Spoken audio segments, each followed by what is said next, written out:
자, 여러분 반갑습니다. 오늘은 구원의 GPS 28번째 시간이 되겠습니다.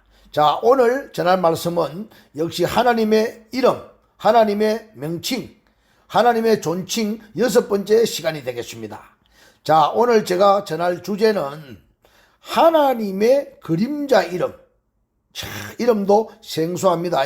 자, 여러분들이 이런 말씀을 아주 귀하게 여기고 잘 들어보셔야 됩니다. 자, 하나님의 그림자 이름이 있다.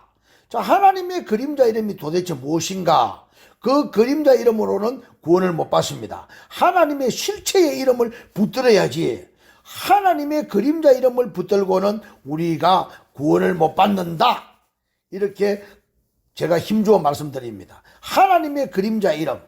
자, 히브리서 10장 1절 이하를 보겠습니다. 히브리서 10장 1절에 보면은 율법은 장차 오는 좋은 일의 그림자요 참 형상이 아니므로.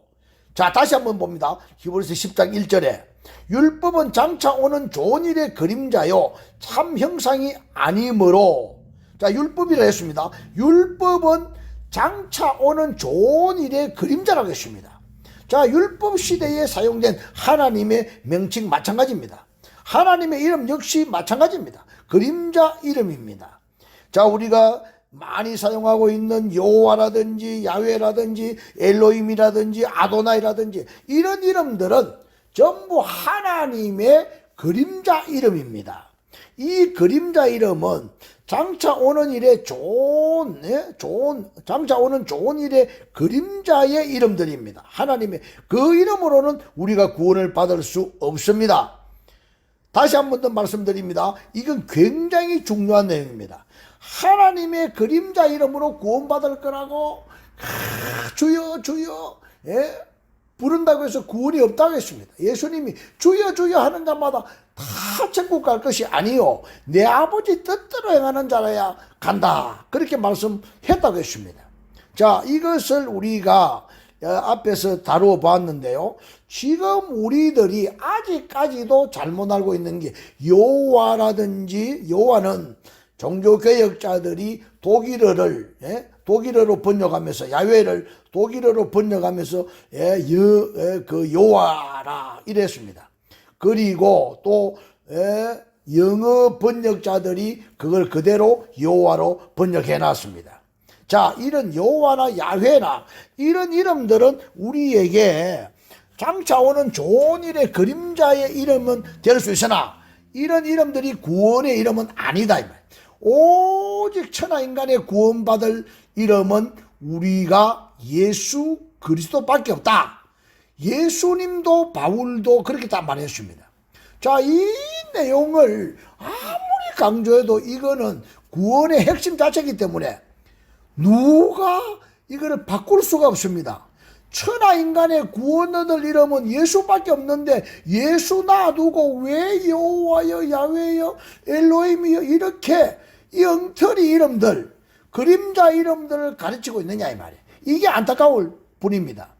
자, 나중에 예수 그리스도 앞에서 설 때에 우리가 너는 무슨 이름으로 왔느냐 이 말이에요. 자, 무슨 이름을 부르고 왔느냐 이 말이에요. 나는 주여 주여 했습니다. 여호와여 엘로힘이여 했습니다. 야훼여 했습니다. 그 이름이 구원이 없다는데 왜 너는 그 이름을 불렀느냐 이 말이에요. 자, 제가 전달하고 있는 이 내용을 한 번만이라도 여러분들이 똑바로 듣는다면은 그런 일을 우를 범하지를 않습니다. 율법은 장차 오는 좋은 일의 그림자이기 때문에 하나님의 이름도 그 율법 시대에서는 그 이름이 구원을 못 주는 이름이단 말이에요. 그래서 오직 하나님의 이름으로 오신 이가 예수다 이 말이에요. 예수님이 직접 말씀했습니다. 요한복음 5장 43절 44절에 그렇게 말했습니다. 나는 네 아버지의 이름으로 왔다 이 말이에요. 자, 우리가 주기도문에서 하늘에 계시는 우리 아버지여 그 이름이 거룩히 여김을 받으시오며 이름이 거룩히 여김을 천사들이 이 이름을 가르쳐 줬습니다. 사람이 지은 게 아닙니다. 예수 이름은 오직 하나님께서 직접 천사를 통해서 우리에게 말씀하신 그 이름입니다. 그 이름 외에는 전부 다 그림자 이름입니다.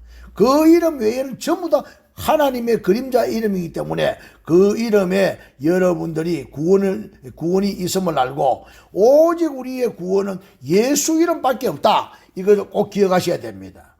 자, 예수 이름이 가는 모든 곳에는 생명이 전달되는 것입니다. 예수님께서 마태복음 4장에 보니까 4장 14절 이하에 보면은 이는 선지자 이사야로 하신 말씀을 이루러 하심이라.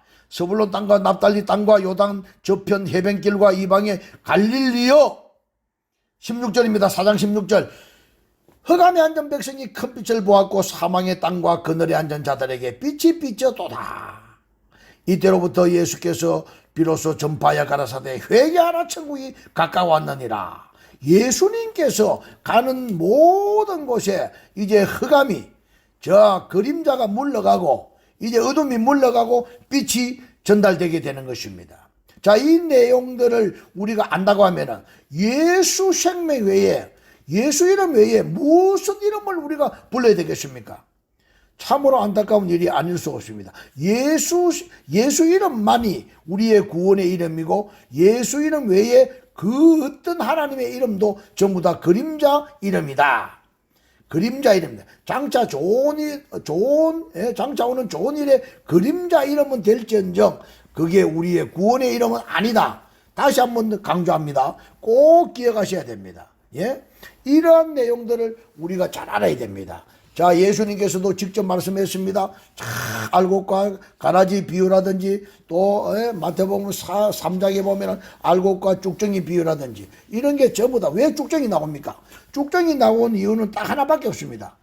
쭉정이가 나오는 왜 쭉정이가 나올까? 우리가 왜 예수를 주여 주여 하고 믿는데도 왜 쭉정이가 되느냐 이 말이에요.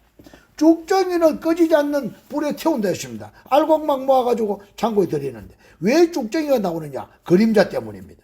그림자 신앙이기 때문에. 그림자 신앙, 그 율법 신앙 여기에 매이기 때문에 복음으로 나오지는 못합니다. 자, 우리가 이사야 5장에 놀라운 말씀을 하고 있습니다. 이사야 5장에는 이스라엘 백성들이 정말로 돌이킬 수 없는 죄를 범하고 있는 내용을 우리가 볼 수 있습니다. 이사야 5장 1절 2절을 보겠습니다. 내가 나의 사랑하는 자를 위하여 노래하되 나의 사랑하는 자의 포도원을 노래하리라. 나의 사랑하는 자에게 또 포도원이 있으며 심히 기름진 사내로다. 2절에 봅니다. 이사야 5장 2절.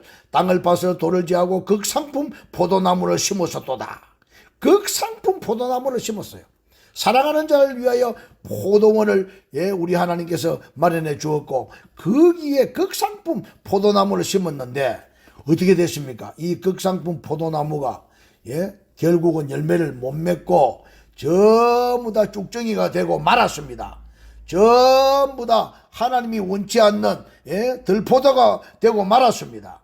그래서 이게 다 독조가 되고 말았습니다. 하나님이 원하는 우리 주 예수님이 정말로 원하는 참 좋은 포도나무를 맺기를 원했지만 4절에 보니까 좋은 포도 맺기를 기다렸거늘 내가 좋은 포도 맺기를 기다렸거늘 들포도를 맺히면 어쩌민고?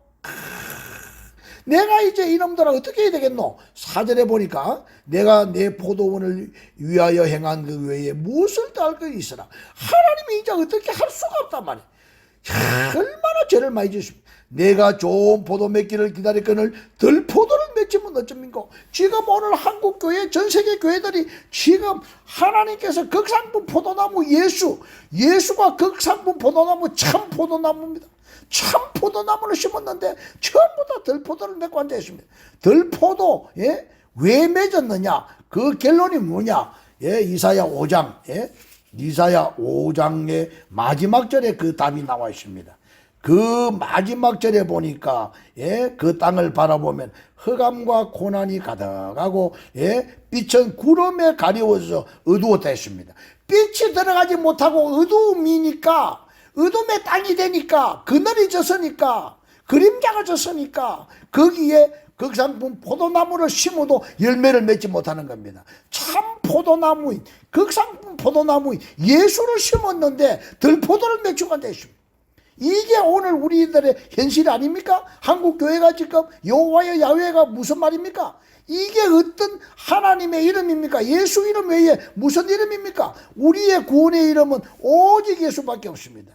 그림자 이름에 여러분들이 속지 마시고 하나님의 알곡의 이름, 생명의 이름, 구원의 이름 예수께로 나오시기를 바랍니다. 감사합니다.